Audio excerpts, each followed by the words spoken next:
The holiday season brings lots of great things. It also brings lots of leftovers. If you're looking for a way to use up some leftovers, this is a really great recipe. They certainly don't need to be leftovers. You could use fresh ingredients as well if you want to make these treats anytime during the year, even when you don't have a fridge full of leftovers. These leftover turkey dog treats are simple to make. The first step is to dice a couple of the ingredients in the food processor. So the first thing I have is 1.5 cups of cooked turkey. And this is leftover turkey, but you could certainly use ground turkey if you'd like, or fresh turkey. I'm gonna add 1/4 cup of canned pumpkin and 1/4 cup of chicken broth. You wanna make sure you get the low sodium broth.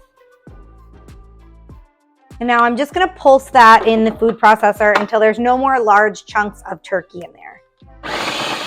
Now I have my turkey pumpkin mixture here, and in a medium-sized mixing bowl, I'm gonna combine all of my ingredients together.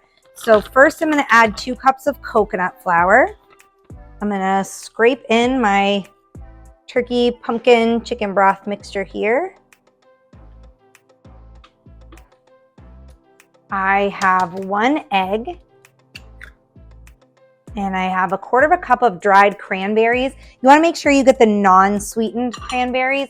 The sweetened ones obviously just have a little bit more sugar. That's not so great for your dog, so stick to the unsweetened. And the final ingredients, I have 1/2 cup of carrots and 1/2 cup of green beans that I have diced in my food processor. I'm gonna add those veggies, and then we're gonna be all set to mix this into a stiff dough. Before I start mixing, I'm going to preheat my oven to 375 degrees Fahrenheit. That can start warming up while we mix the dough. Now that we have the dough all set, you can see that it's kind of crumbly. If you've never worked with coconut flour before, coconut flour is, it kind of makes things spongy. So I just take small, like tablespoon size bits of dough and then make them into little round patties.